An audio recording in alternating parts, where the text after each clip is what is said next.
Shalom, brother, man. Peace. What's good, bro?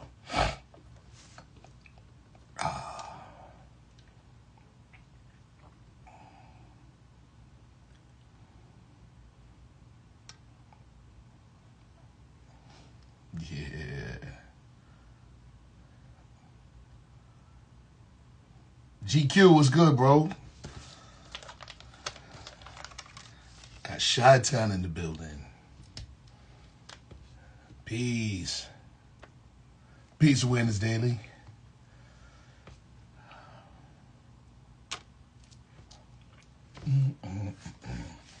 We'll wait for a few more to get in. And we'll go ahead and get started with this story. True story.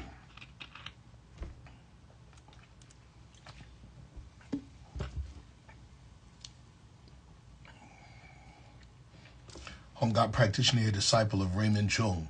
Ah, okay. Good to have you on. Got Vancouver, British Columbia, Canada in the building.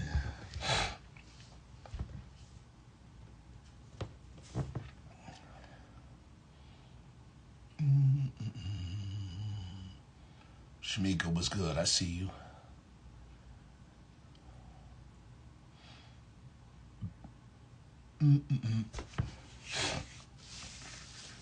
So yeah, I'm not even going to be that long, but kind of wanted to tell, you know, my story and how it relates to, you know, the Qigong, you know, and specifically the type of Qigong that my Sifu taught me and that we teach here. So real brief, before we even get started with the story, we'll let some others come in. Before we even get started with the story, Qigong is a Chinese word that basically means energy work, right? Breath work. And essentially, it involves using the mind and the breath as a strategy to regulate the body. Okay? That's pretty much what it is. It's the use of the mind and the breath to regulate the body. All right? So we practice 3 general types of Qigong. So there's what we call health or medical Qigong, which, again, uses the mind and the breath to regulate the body to establish a foundation for what we call radiant health. Radiant health is the type of health where it becomes increasingly difficult for you to get sick or you to be at dis-ease. You see? That's what we mean by radiant health or robust health. All right? Now, martial or military Qigong is the amplification of the body's energy, using, again, the mind and the breath beyond the body's normal capacity for athletic pursuit, or in this case, for combat, for warfare. All right? And then there's what they call spiritual or religious Qigong. And that's the amplification of this energy, but directed at certain centers of perception, like the glandular system, the glands of the endocrine system, for instance, or the brain or whatever, okay, for increased perception, for expanded perception, right? So we practice all 3. We practice all 3 at Syracuse Kung Fu, Yi's Hongai International Kung Fu Association. So, on to my story. Some of you know the story. Some of you, you know, were around. I was suffering in 2012, unbeknownst to me, again, you know, typical male in America, especially, you know, brown skin. Get a doctor, get a healthcare practitioner, people. Don't play around. Don't play around. Right? But typical me, thinking I'm Superman. I train, I exercise, I'm teaching. I'm good. Well, I had a time bomb ticking in me. You know, I had diverticulitis. You know, if you don't know what that is, look it up. But mine got worse and worse and worse to the point where I developed, as a matter of fact, I can tell you exactly when it happened. The 23rd of September, my Sifu was here from China, was in from China, and we were doing a lion dance seminar at Cornell University in Ithaca, New York. And I was going extra hard, you know, under the lion. You guys know what the lion is. Some people call it the dragon. It's not. It's the lion like for Chinese New Year and things like that. So I went extra hard, and I felt something had happened. So I didn't know what it was. I didn't feel pain. I just know that when I got done and sat down, it was like somebody dumped a ton of water on me. My body was just drenched in sweat, and I was smoked. I was tired. And that was on the 23rd of September. 23rd of September.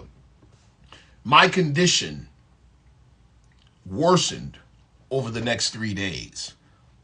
I didn't realize what was actually happening to me.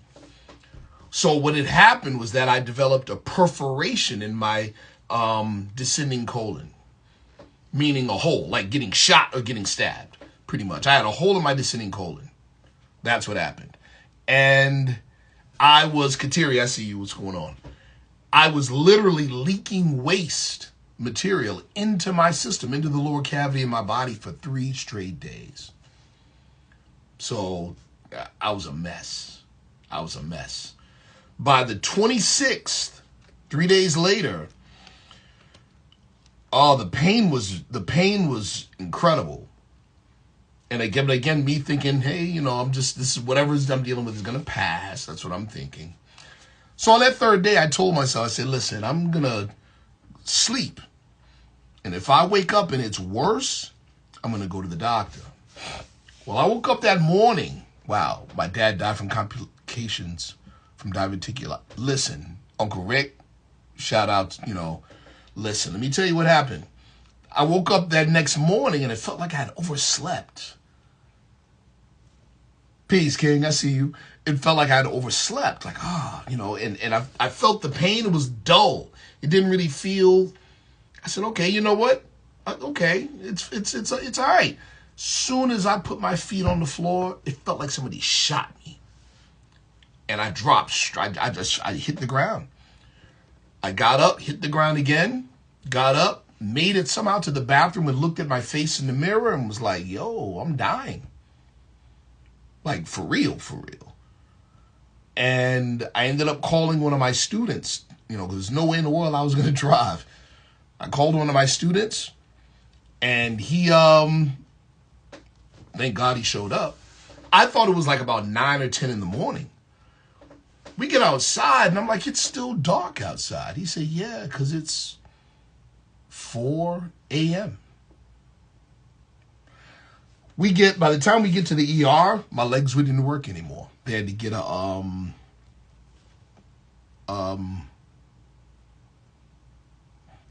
I'm kind of reliving it. It's kind of crazy. But they had to put me in a wheelchair, get me in.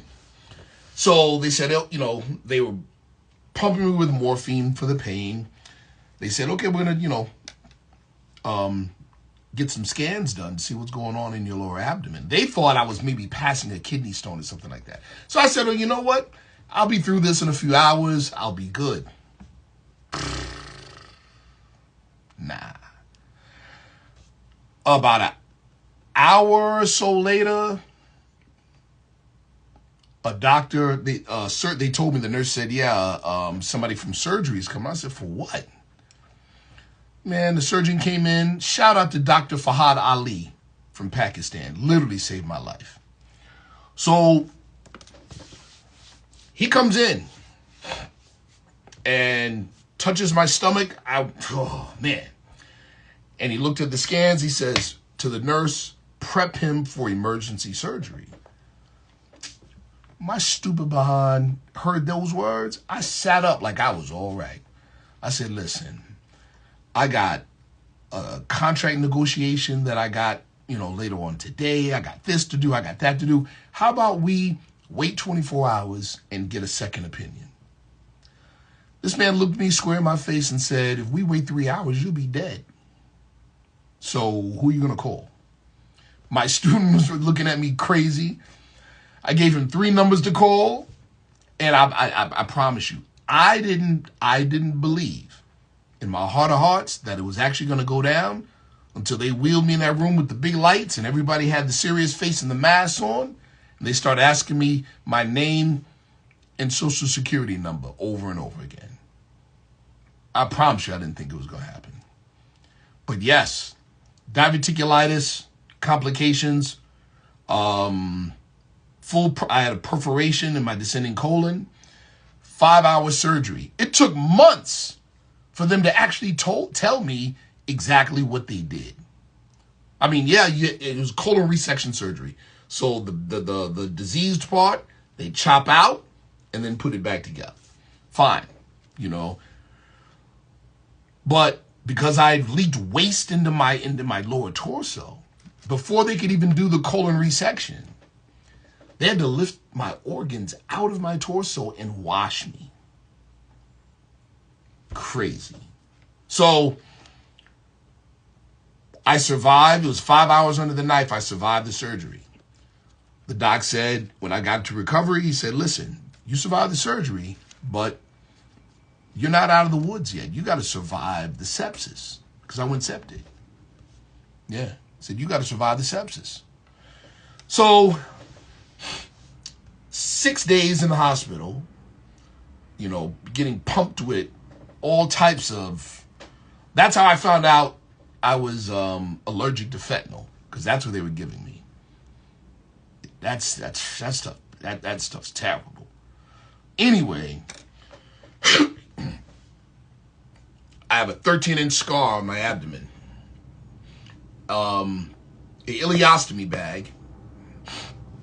A monitor to where they did, in me to where they did the actual work.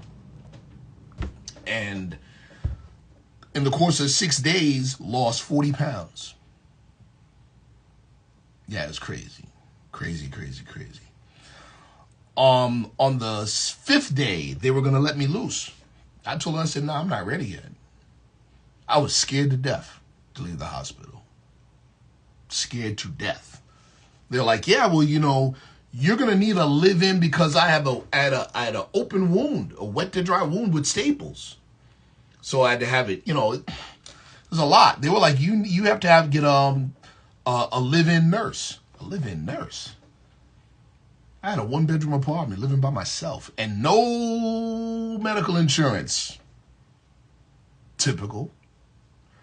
Man, I did not want to leave. But the 6th day, I said, okay, check me out. I got home. Now let's talk about some Qigong stuff. In Chinese bioenergetic medicine, all right? Think of it like this. And I use this analogy all the time. In your home, you got walls. The walls don't move. Thank goodness. If they're moving, it's a problem. But the electricity and the wiring behind the walls is moving. And it's constantly moving. If it's not, you got a problem. It's a fire. Or your lights are shut out, which means, you get it? So the human body's no different. The human body is no different. Just like you have the lights in your house, you have the wiring to the light. But most of us, we don't know anything about electricity or being an electrician. So we're familiar with the light switch and the light. But the electrician is familiar with the switch, the light, the wiring, the breaker in the back, the transformer outside. He's familiar with the whole system. So it may not be the light itself. It's the system you have to work on. Get it? Well, the organs in the body are the same way. The organ, think of it like this. The organ is the fruit, and then the energetic wiring for the organ is the system, is the tree. Like if you got an apple tree. If I want better apples, I don't work on the apples, I work on the tree. Make sense? There you go. So, in Chinese medicine, the energy system for certain organs are paired. Okay? So in Chinese medicine, the lung is paired to the large intestine. Right? And then there's external components to the system. So the lung is connected to the skin, like the pores. Make sense? All right, cool. Now, these are things that I knew, but I experienced directly when I came home from the hospital. Because my guts have basically been ripped open, right? And it's here where you put together energy even to speak. Try it right now. Put your hand below your navel and then say a few words out loud. You will feel the lower part of your abdomen gently tense. Okay, why? Because it has to put together the energy there for you to project there. This is what it is. Well, I learned directly the connection between the large intestine and the lungs and the skin. Because for at least 5 days, I think it was about the first week, it took about 10 to 15 seconds. I would either be freezing, or sweating uncontrollably. And it went back and forth nonstop every 10 to 15 seconds. Why? Because this was all scrambled. Energetically scrambled because it was open. So I couldn't bring the energy of the chi together here. Understand? And so it's desperately trying to regulate itself. So my pores are open. 15 seconds later, close. 15 seconds later, open. Crazy. Crazy. Prior to the surgery, I was used to, I'd roll out of bed and bang out 80 push-ups holding my breath. Then do the other 20 for 100 push-ups. I did that every morning. Man, I tried that. First or second day out of the hospital, I might have almost passed out at 20 push-ups. I was ridiculously depressed, weak. It was just not a good time. Shout out to my older training brother. I remember calling him, and he was telling me, I put this in the comments earlier. I said, yo, I don't know what to do. And he said, listen, the body you had before is gone. It's not coming back. He goes, but in your training, in your internal training, because you were so fast and so strong, you had certain gaps in your internal training that you had neglected. But you didn't feel the need because you were so fast and so strong already. He goes, you have the opportunity now to rebuild your body. But rebuild it the right way. Rebuild it with those internal mechanics. Okay? He said this. He said, first of all, it's not going to be easy. It's going to take a while. He said, but you know what it's like? It's going to be like going back to high school, knowing what you know now. And I took those words to heart. The doctors told me, the surgeons, they said, listen, things inside your body are not exposed to the outside world. Therefore, they take a lot longer to heal. You are going to be basically bedridden for 6 months. No exercise, no nothing. Just eat every 2 hours. Make sure you're hydrated. And rest.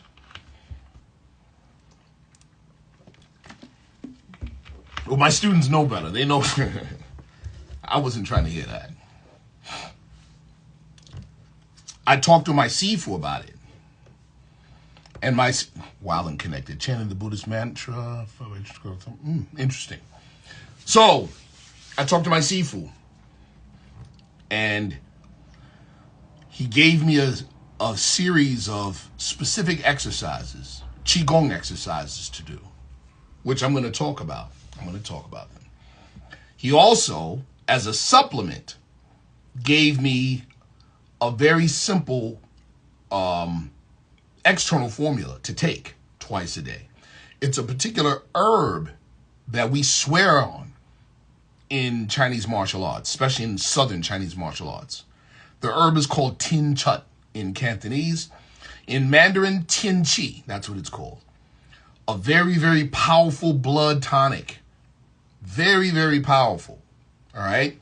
So I took that herb along with 2 walnuts. So it's that herb and walnuts twice a day. In addition to the Qigong work, this is what we did, or this is what I did. Long story short, 6 weeks later, not 6 months, 6 weeks later, I was in Minneapolis, Minnesota, teaching a 2-day Kung Fu workshop. Yep. Fixed me up in 6 weeks. Now, was I 100%? Not even close. Not even close. Yes, I can definitely love life liberation, of course, easy. Matter of fact, it was only one herb. The herb is called, in Mandarin, Tenchi. You can Google it right now, Tienchi. Tienchi. That's the herb. Right? Let's talk about the herb real quick. But the herb is a supplement. The real work was the internal energetic work. Right? But let's talk about the herb real quick. Tenchi powder or Tenchi in Mandarin. That's right. Tenchi in Islam, brother. I see you. So, yes, that's it. Tenchi is a dual-acting blood tonic. And when we say blood, we don't necessarily just mean physical blood. No. In Chinese medicine, when we say blood, we're talking about the nourishing aspect of the energy. Oh, and yes, Scorpion vibes, absolutely. We're talking about the nourishing aspects of the energy. But now Tenchi is excellent because it's dual acting. It can simultaneously, listen people, simultaneously, it can dissolve and disperse blood clots, right? And at the same time, arrest and stop hemorrhaging or bleeding. It does both. Good stuff. Good stuff. Good stuff. Right now, do I take it now? Because, okay, it's a tonic herb. It can be used medicinally, of course, but it's also a tonic herb, meaning you could take it like a superfood or like a vitamin. See what I'm saying? Salute, Richard Brooks. Appreciate you. Right? So you could do that to help build up your body and build up and strengthen your body as well. And increase your circulation, all those things. Right? So it's really, really good. Because I practice Wing Chun Kung Fu, I struggle with producing strength of force through my forms. Does Qigong help with that? You should hit me up. You should hit me up. We could talk in more detail about that, Naga Kells. We could definitely talk in more detail about that. Yeah, we can talk more detail about that. Absolutely. So, the Qigong work that I did. Did you take it in tablets or powder? Powder. Took it in powder. That's what I did. Well, you know, there's a number of apothecaries or Chinese shops in Chinatown and other places where I had good high grade Tenchi ground into powder for myself. Yeah. Why did you take it with the walnuts? Do the walnuts help absorption? No. So, good question. Why those two together? The Tenchi. Okay, remember I said about blood. Blood in Chinese medicine is not, it includes physical blood, but it really in totality is speaking to the nourishing aspect of energy. You have the protective and motive aspect of energy, which is yang. Then you have the nourishing aspect of energy, which is yin. Okay? So the Tenchi powder is more on the yang side. The walnuts is more on the yin side. It provides healing materials. Again, put together, very powerful to heal internal wounds. Very good for that. Is Tenchi easily attainable in herbal stores?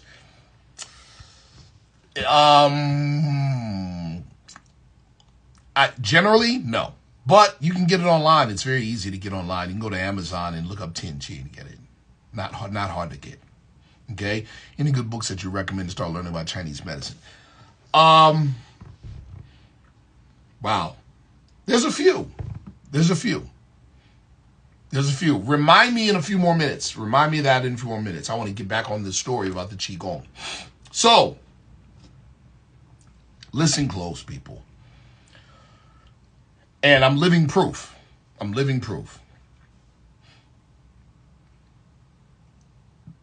The mind is intangible. The brain is a house for the mind, but the mind is intangible. But the mind, properly trained, can have a tangible effect or an effect on tangible things. That is why we say Qigong is the use of the mind and the breath to regulate the body. Why mind and breath? Why breath? Breath, the act of breathing, is the interface, the connection between your physical self and your non-physical self. You get it? Your mind is part of your non-physical self. Thinking, understanding, reasoning, and willing. These are things that you do, but they're not physical. See? See, one of the things about the Chinese, you're talking, 5,000 years of history? 5,000 years of continuous history. While they were bordered on their west, south, and north with people twice their size. How they survive? A lot of people died.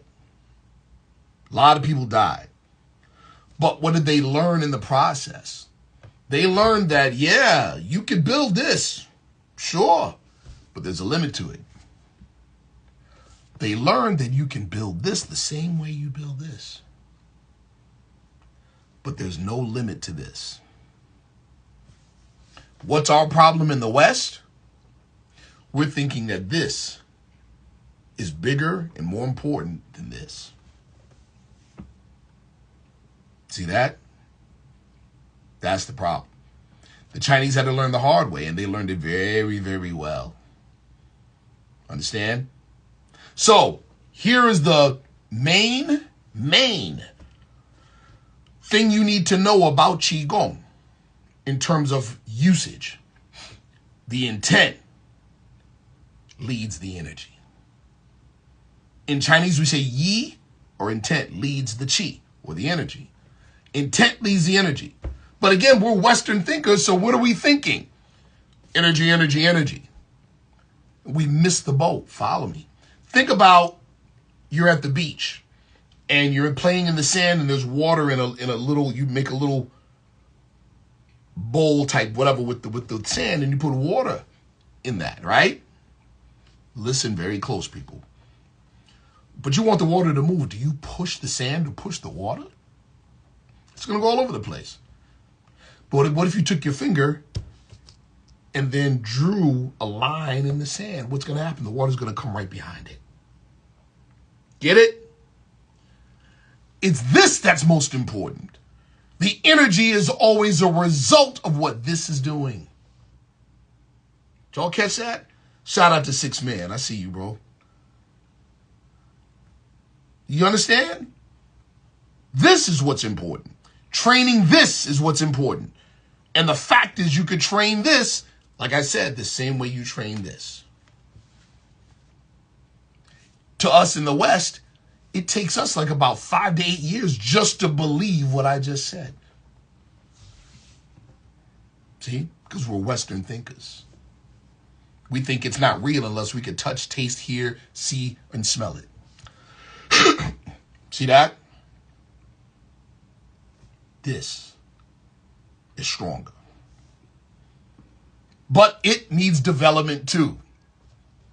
You can't say, hey, I'm going to go to the gym for the first time in 10 years and I'm going to bench press 300 pounds. No, you're not. You're going to die. You got to build up. Make sense? Same with this. We can train and strengthen thinking, understanding, reasoning, and willing. It needs training. You see? So, if you can understand that, you got a third of this licked. I promise you. Because after that, it's just methodology. Okay? After that, it's just methodology. Now, we talked before about 3 different types of Qigong. Health or medical Qigong. Military Qigong. Spiritual Qigong. The last 2, you're dealing with much more energy than the first. Although the first you can do with a lot of energy too. All right. But because of my condition, I couldn't go to the military stuff. It's too strong. I'd injure myself. All right. So I had to practice the gentle methods in the medical and health Qigong. That's what I had to do. So first things first, I had the incision, 13 inches here. The idea is to be able to put the energy back and make it solid. All right? So what I did, and you all can try it. First of all, everybody, right where you are, take a deep breath. If you did that, wrong. Let me show you again. Most of you are breathing like this.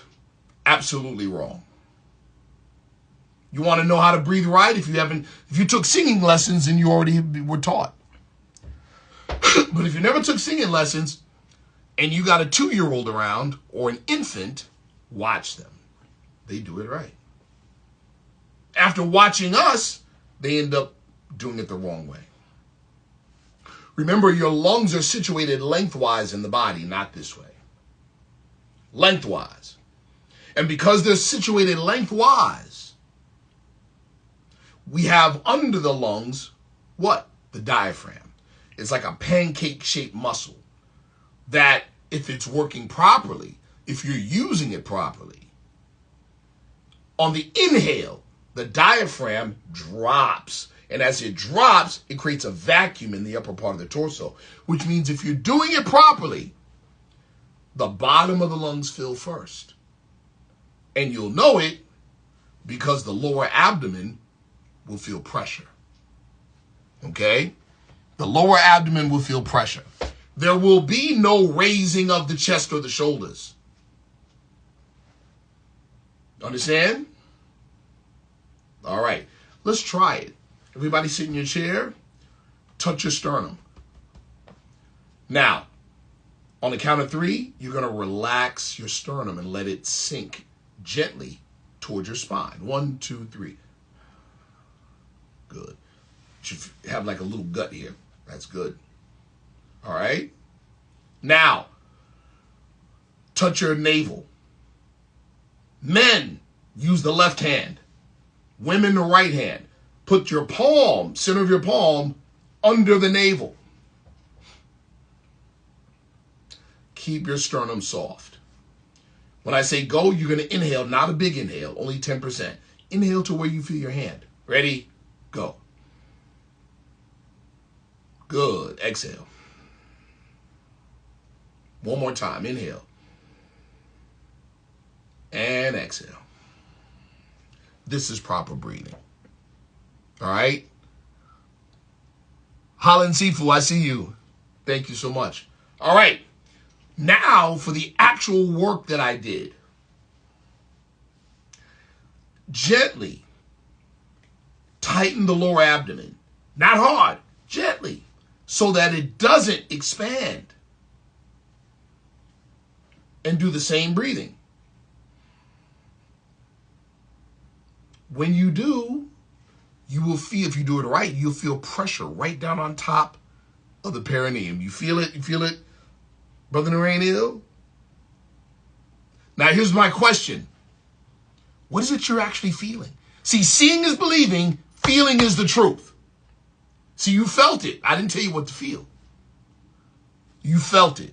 What was that, air? Of course it wasn't air, because the air is in your lungs. So what is it you're actually feeling down here?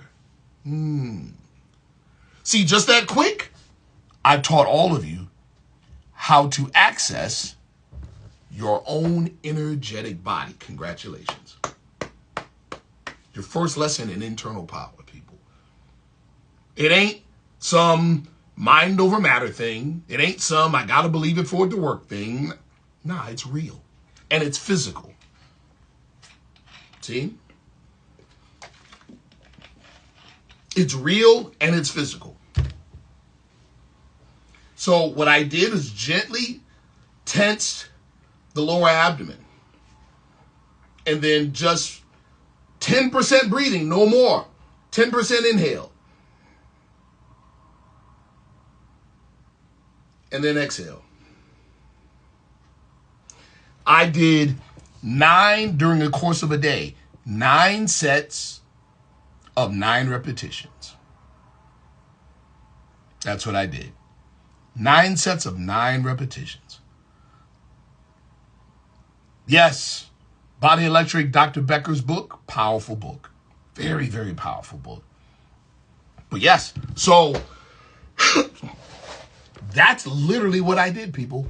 I did this exercise to gradually bring the chi back to the lower energy center, which is right there, the center of gravity for your entire body. That's what I did. We call it in Chinese, people call it generally, they call it the elixir field or the dantian. Okay? This is the lower dantian, middle dantian, upper dantian. Right? But it was this exercise that I did along with, so that's another thing too. Internal work is the primary elixir. Anything you put in the body from the outside, we call secondary elixir. The secondary work, man, we got a movie star in here. John Wong, good to see you, bro. Good to see you. I love your work, man. Love your work. So, anything you put in the body from the outside is secondary. It's used to ground and support the internal work that you did. Good question, Scorpion Vibes. Remember what I had said earlier? Scorpion Vibes asked the question, why only 10%? This is why. Remember what I said, okay, I haven't lifted weights in 20 years or probably never at all, and I think I'm going to go in the gym and get under 300 pounds on the bench press? No, I'm going to kill myself. I'm going to hurt myself. Okay? So you begin light because you are building up. You begin light. And especially in my case, where I had a big gash in my guts and I was very, very, very weak, I had to build up. You see? Yeah, that's why. That is why. You build up. You make it go. You gradually build. You gradually build the internal power. All right? That's why. Take a split second to injure yourself. It may take months to heal. See? And yes, you can injure yourself doing this type of work improperly. Yes, you can. So that was the exercise that I did. And then supported it with the Tenchi powder and the walnuts twice a day. Made sure I stayed hydrated. 6 weeks later, I was teaching a Kung Fu seminar in Minneapolis, Minnesota. I was training fighters later on for my fight team with an ileostomy bag. That wasn't smart. I'm not saying that wasn't smart, but I was doing it. Yeah. So, 2 more things and I'm done. First, any questions? Any of you got questions? Islam, Sister West Bay. Good to see you. Any questions? None. Some of you asked some really good ones. Some of you asked some really good questions. Any books on? There you go. Chinese medicine. Ted Kaptchuk's book, The Web That Has No Weaver. Good book. There's a lot of good ones out there. There's one called Essential Anatomy for Healing in Martial Arts. The guy's last name is Tedeschi. That's a good one. That one's easier reading. Corey, good to see you. It all depends. In my case, Corey, with the injury, I had no motion. So I kept it solid. Matter of fact, I had help. I had it wrapped. Yeah, I had it wrapped. Yep. Oh, Corey suggested a book, Bulldogs in Power, Applied Channel Theory. Now, I'll say this, it's a good book, but it's like, it's a textbook. It's a textbook. All right. It is a textbook. Would this be a good breathing exercise to apply along with Gongji, Tiger?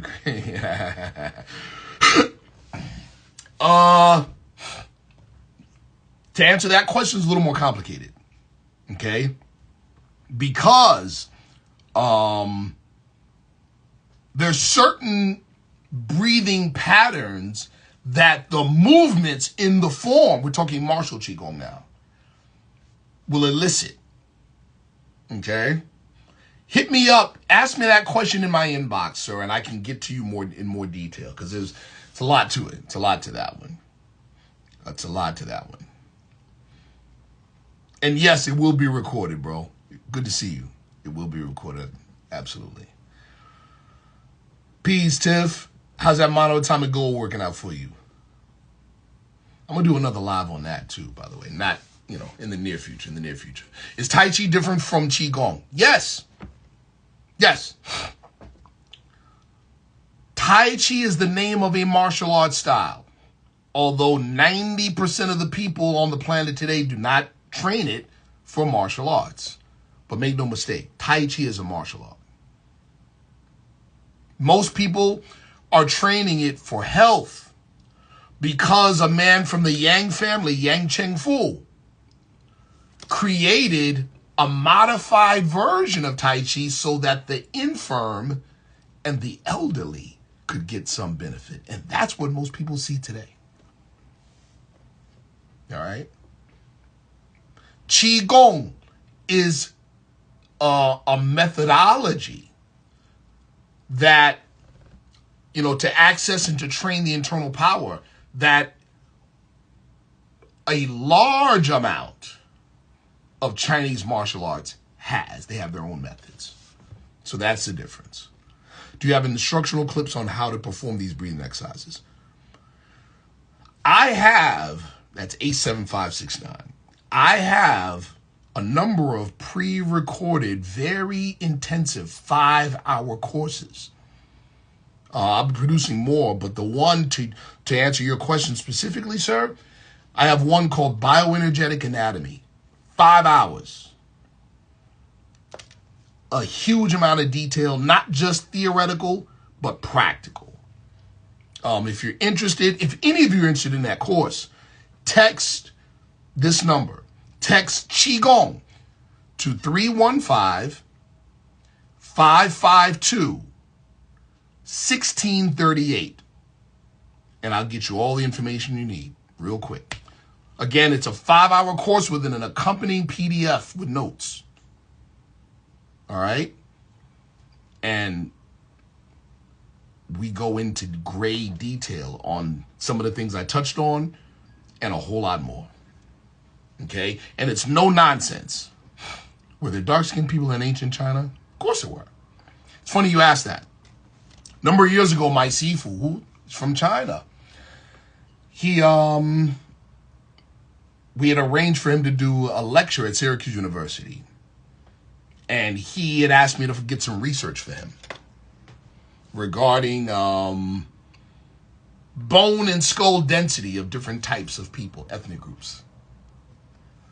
And he let it be known that, early China, we're talking 5,000, 6,000 years ago, the predominant skin complexion was this. He knows that. Does that mean that we own what they do? No, it doesn't. It means that there were Chinese, ancient Chinese, just like ancient people all over the planet. Yeah, this is what it is. Yeah, this is what it is. But yes, again, anyone interested in a very practical but very powerful foundation Qigong instruction, I have a pre-recorded 5-hour intensive course. You want information on it? Text the word Qigong to 315-552-1638. I get it right to you. Get it right to you. Any other questions? I appreciate you all, listening to my story. It's a true story. It was scary as I don't know what. Scary, scary, scary. But, so the doctors, let me tell you what the doctors said. The surgeon, he was from Pakistan, Dr. Fahad Ali, award-winning surgeon. Glad he took my situation. He literally saved my life. But he said, repeatedly, he goes, at your age, what you suffered, if it wasn't for whatever it is you're doing, you would have never made it to the hospital. So they told me. He said, you would have never made it to the hospital.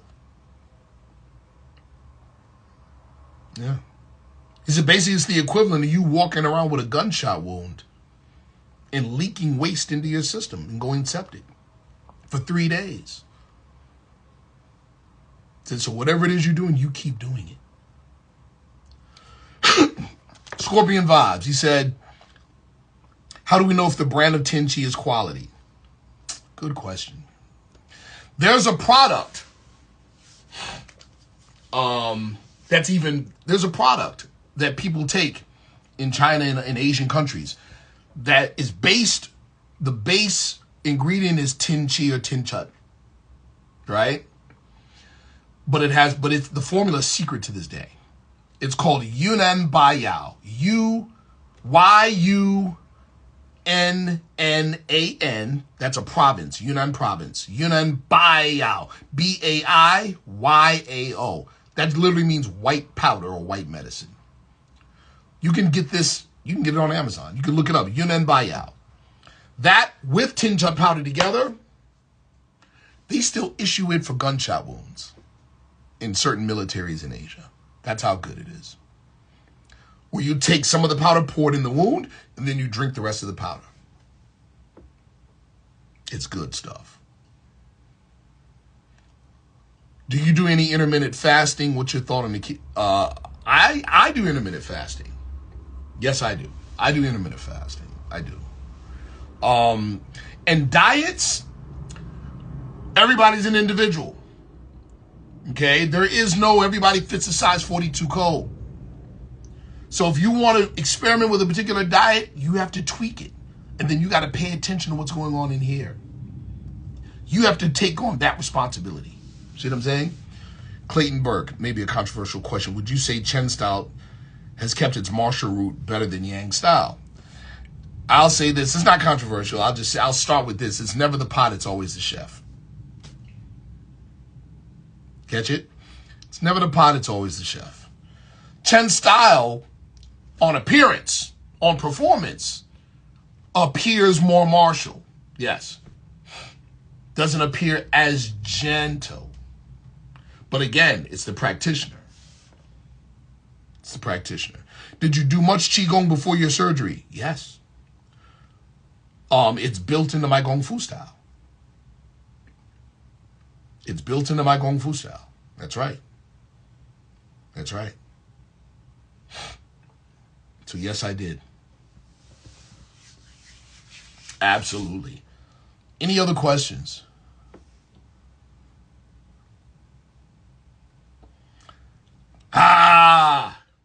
Ray, good to see you. Good to see you. And yes, of course, come on, Ray. Of course you could share this. It's my Kung Fu brother. Yeah, man. Of course you could share it.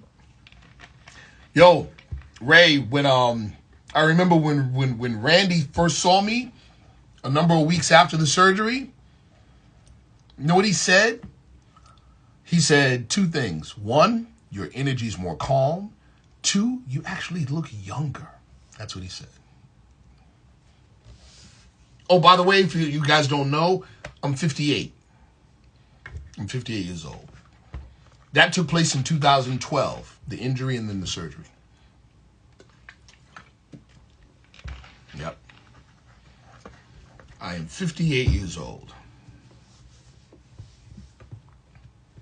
And then there was another doctor who was in the hospital. I didn't know this guy from a can of paint. But for some reason, he knew me. And he was like, oh, yeah. Like, I guess I was...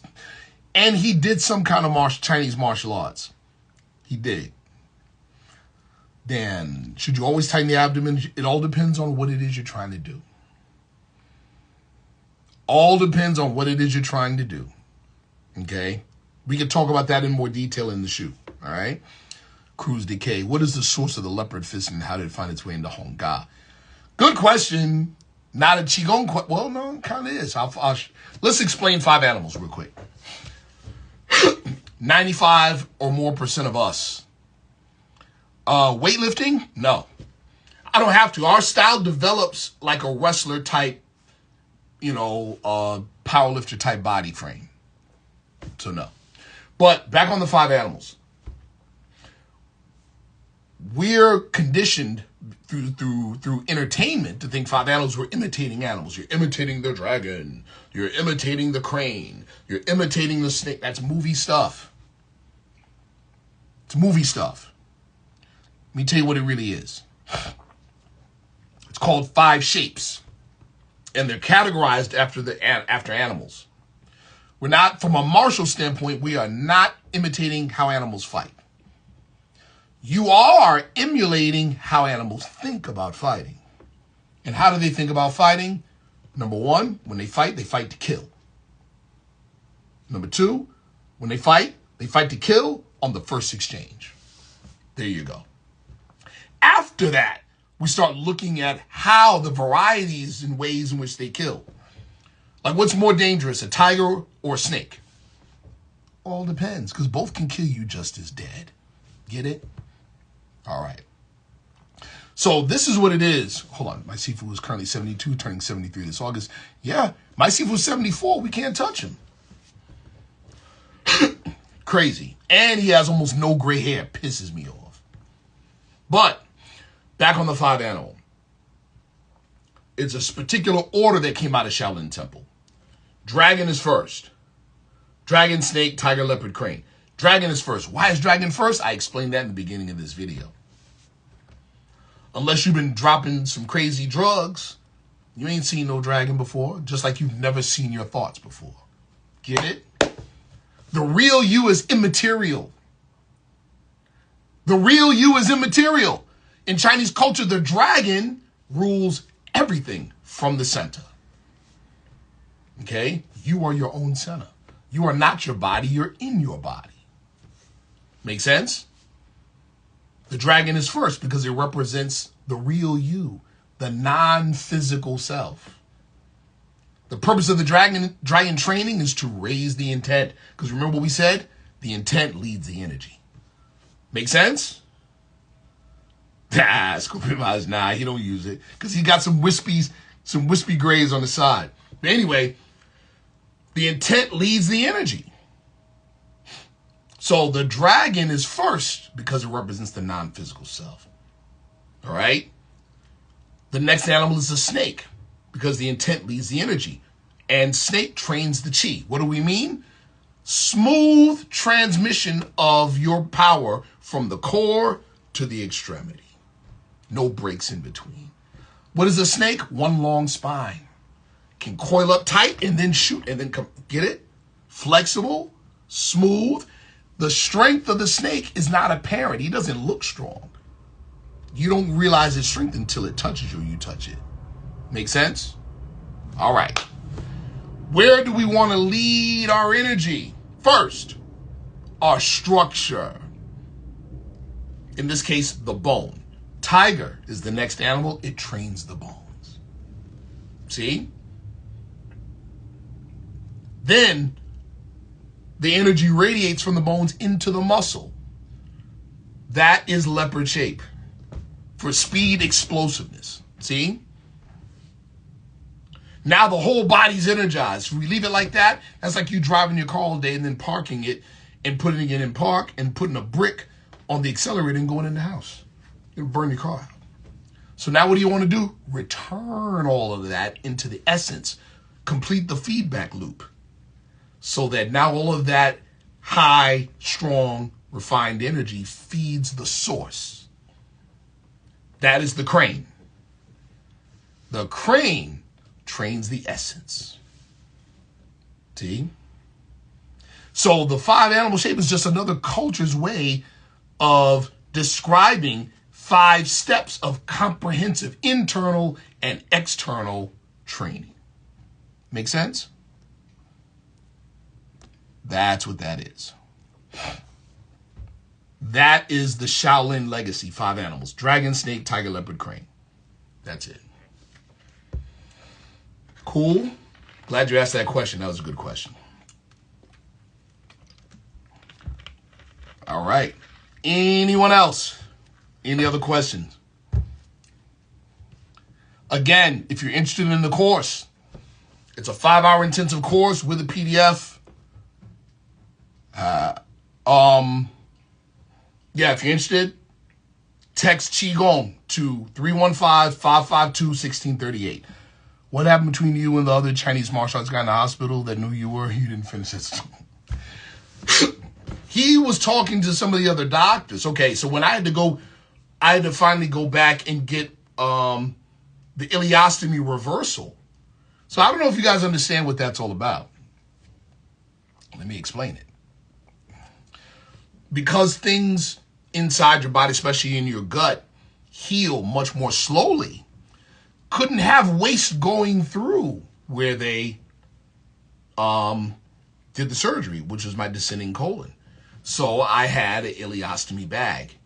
They take a loop of your intestine and literally pull it out of your body. And boom, cut it open. And that's where you put the ileostomy bag. And that's where you do number 2. So that's what I had. So after a while, when it's healed, you get checked out, all this other stuff. They're ready to do the reversal. They pull that loop out, cut the ends, splice the other new ends together, drop you back in. That's what they do. Now, there's a big part about that process that they don't tell you. Everybody know what peristalsis is? Peristalsis is the coordinated contraction of small and large intestine to move waste through your system.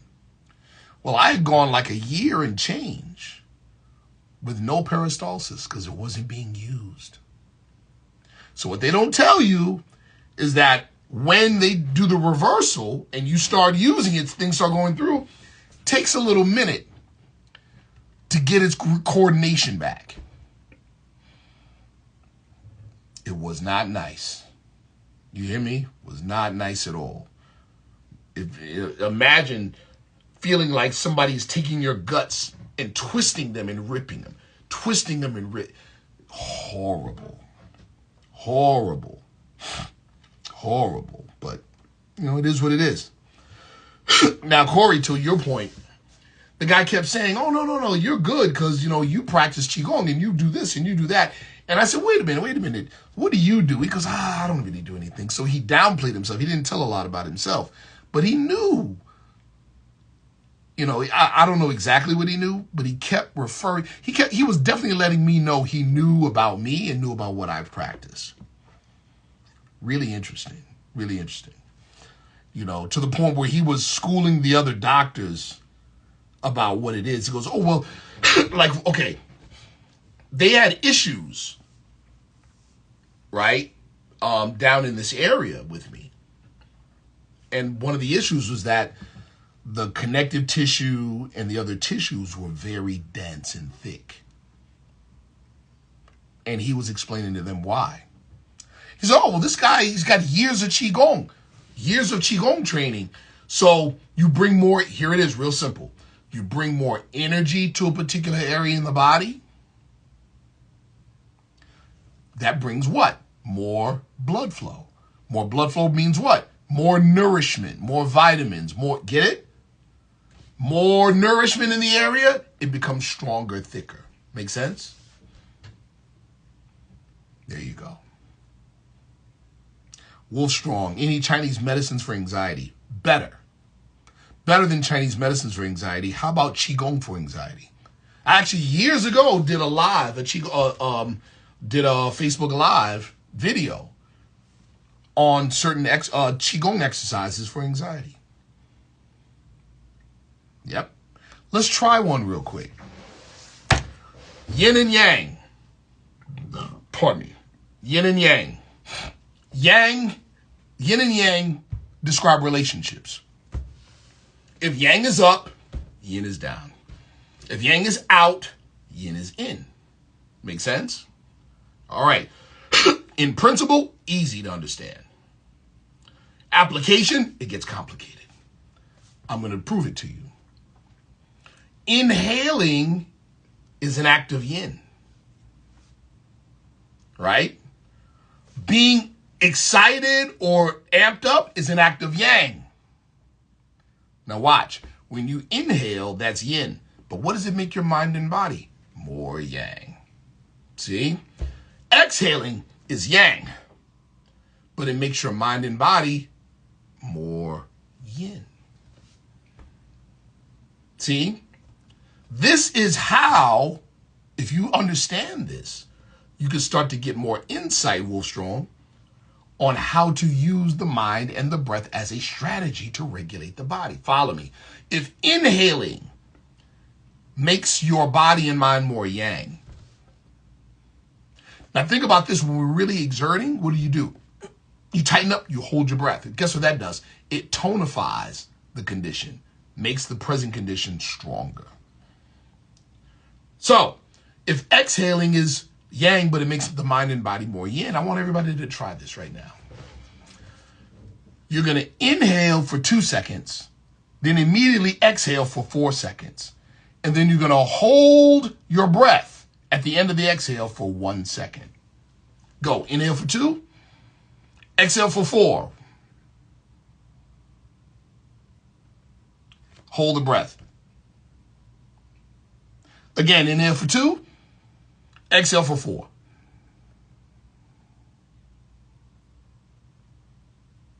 Hold the breath. One more time. Inhale for 2. Exhale for 4.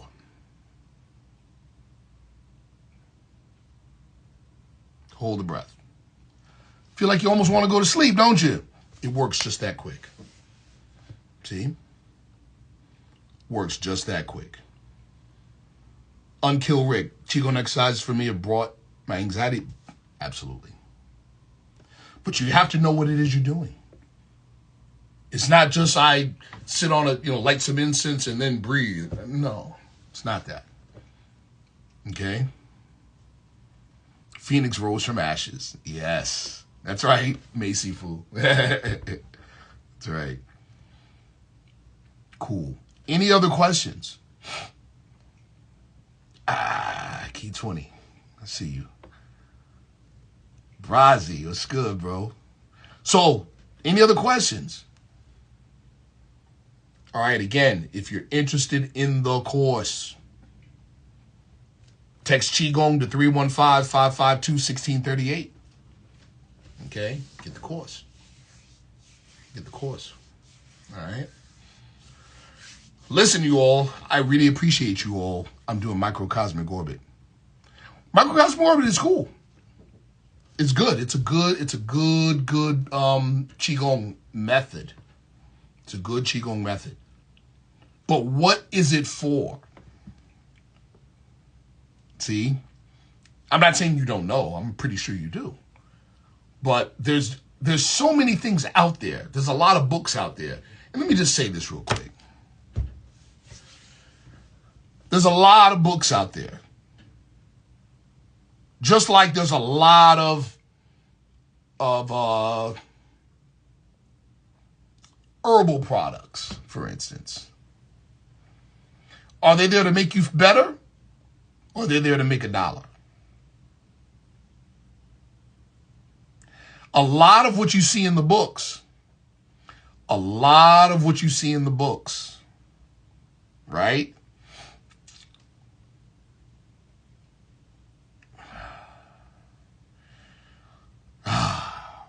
Let's just say this. There's some good books out there, but there's a lot of stuff out there. Not saying that the iffy stuff is inaccurate.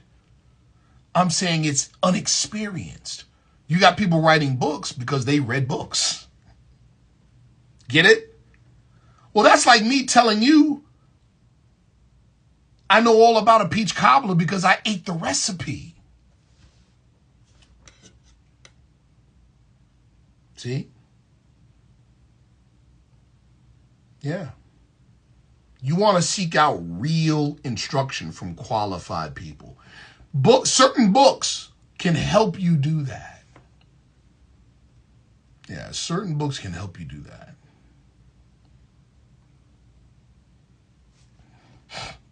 You know, certain ones, Scorpion vibes. Yeah, bro.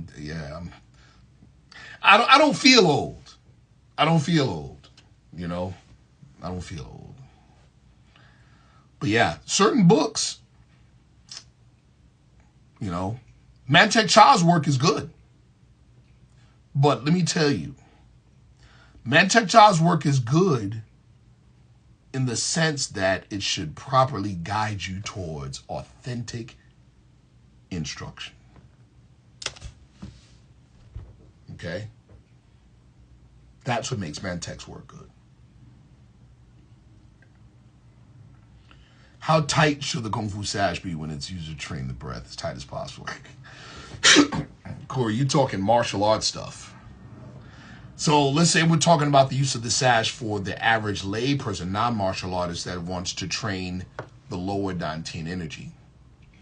It should be firm enough to not allow the abdomen to expand outward. Okay? Yeah. Yep. But again, you're a Kung Fu man, so, you know. The Kung Fu stuff is more strenuous because you're dealing with more energy. Yep. Cool. Any other questions? None? Different breathing techniques for different things. That's a fact. That's fact. But it's not just breathing. There's all kinds of other things. There's certain, like we talked about, the slight tensegrity in the lower abdomen, but for that purpose, it's to train the lower dantian. Okay? It's to train the lower dantian.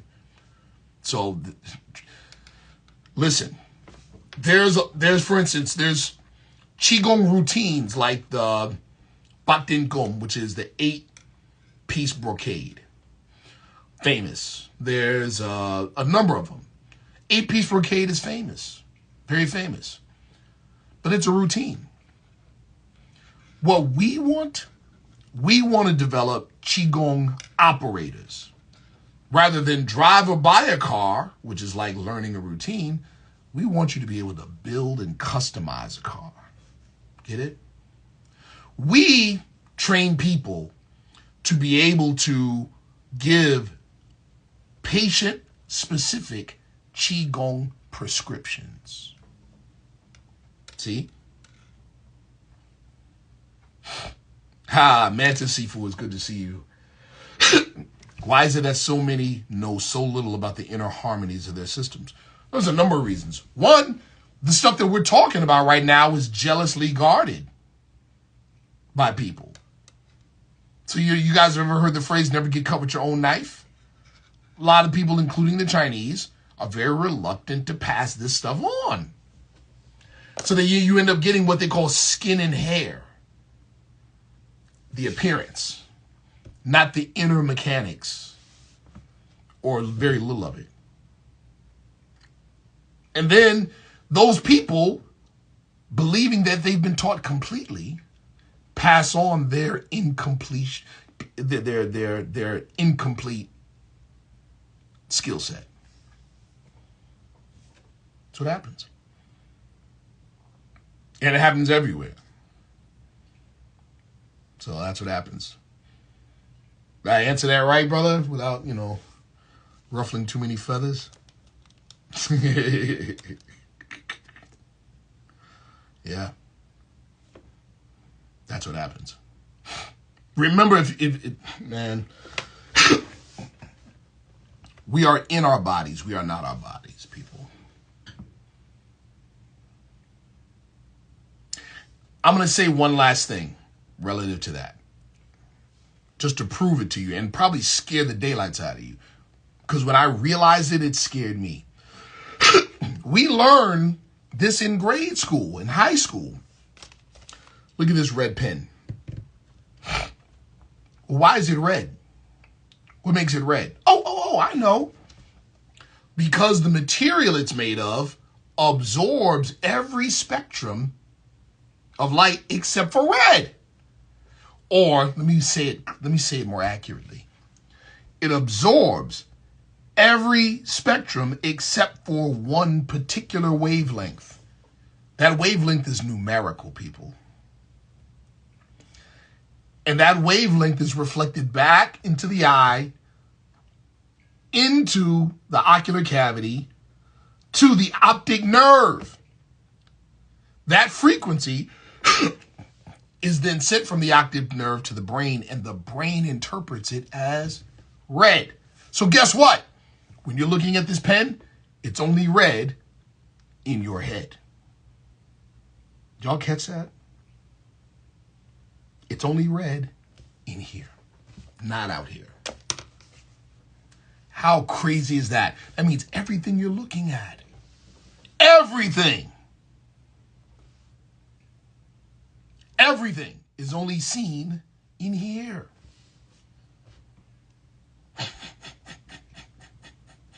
Frightening. You know what that means? That means that the outside world, in a very real sense, is nothing more than your unfolding perception. See? Do you acknowledge astrocartography as it pertains to frequency? Absolutely.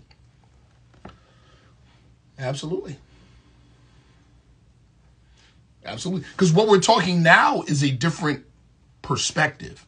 And when your perception is shifted, now you have a whole way of looking at reality. Things that you might have considered were unreal are now very real. See? Unkill Rick, thank you so much. Thank you so much. Any other questions? Hey, Monica, I see you. No other questions? I really appreciate you guys listening to me shoot my mouth off. Red pen reminds me of Plato's allegory of the cave. Yeah. Yeah. Absolutely. Absolutely. So yeah, just, takeaways. Just general. This is intangible. This is the cause. This is the effect.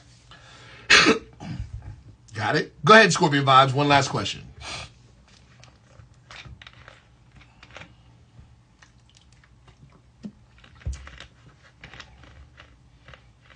Ooh. Well, while I'm waiting for Scorpion Vibes, my brother Mantis Sifu.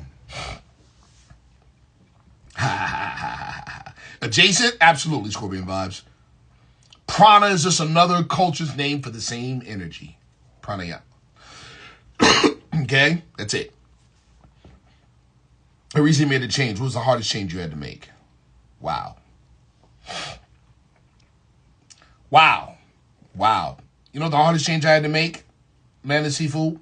I won't go into specifics. but I'm going to quote a Star Wars movie that says it perfectly. Yoda said it. You know what he said?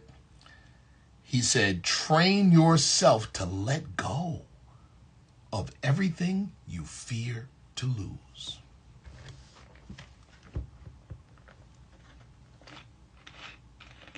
There you go. There you go. Scorpion vibe, yes. Pranayama, every ancient culture has a bioenergetic system, whether it's known today or not. Everyone has it. Okay? Every ancient culture has a bioenergetic system. Okay? And in some shape, form, or fashion, it is associated with two things: training of the mind, training of the breath. See? Training of the mind, training of the breath. That's the truth. Cool. Hope that helped.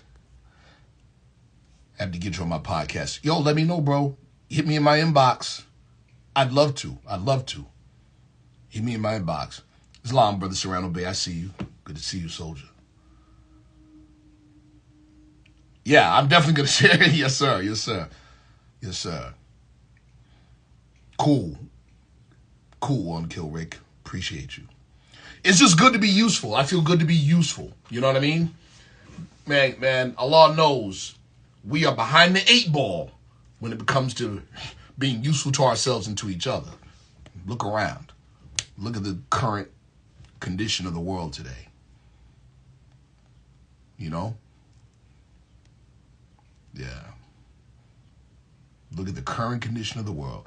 Scorpion vibes, I'm a late bloomer when it comes to coming into my real purpose. You know what I'm saying? So thank you, sir. Thank you for that. Thank you for that. You know? Yeah. If you're not being used, then you're useless. That's a fact, bro. But, Brother Anael-Bey, you have to make yourself valuable. You know? If I don't first listen. If I don't first selfishly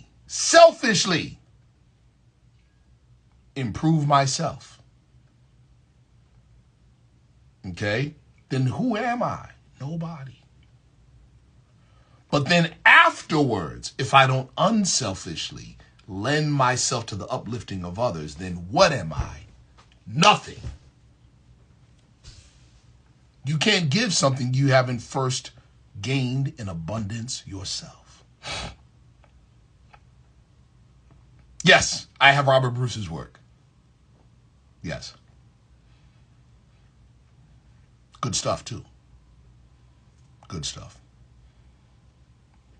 One last book that I would, being abused or misused is the problem. Yeah. That can happen. That can happen. There's good people. My Sifu says it like this. There's good people and there's wise guys. Right? The law, the restrictive laws for the wise guys. The wise guys always pay their bills and they don't never sleep. Why? Because they're always looking to take advantage of the just people. Always. See? On what you said earlier about not being anybody being in it, you've also said there's no separation of internal or external. Internal and external are just points of reference. Everybody needs a starting point. See? In my religious tradition, we say it this way. We come to God through ceremonies and forms. Right? If I'm going to observe God's omnipotence, I start with me. Look at my hand. Look at my frame. I start with this. I don't stay there. I start there. So from the bioenergetic perspective, we would call that external, meaning what? From outside to inside. Or we can go from inside to outside. Point of reference is your choice. If you're diligent and a little bit crazy, you do both. Our Kung Fu does both. Outside to in, inside to out. We do both. That last book I recommended, it was a couple. Oh man. Essential Anatomy for Healing in Martial Arts. There's also another book I highly recommend. The book is called The Tao of Bioenergetics. The Tao of Bioenergetics. I recommend that book. And the last book I recommend, The Body Electric. You absolutely have to have that in your library.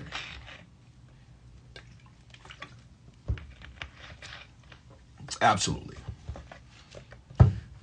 Last thing I want to say, none of what I'm saying would be possible without the guidance and the instruction of my Sifu, Grandmaster Frankie Chiwai, and the help of my training brothers.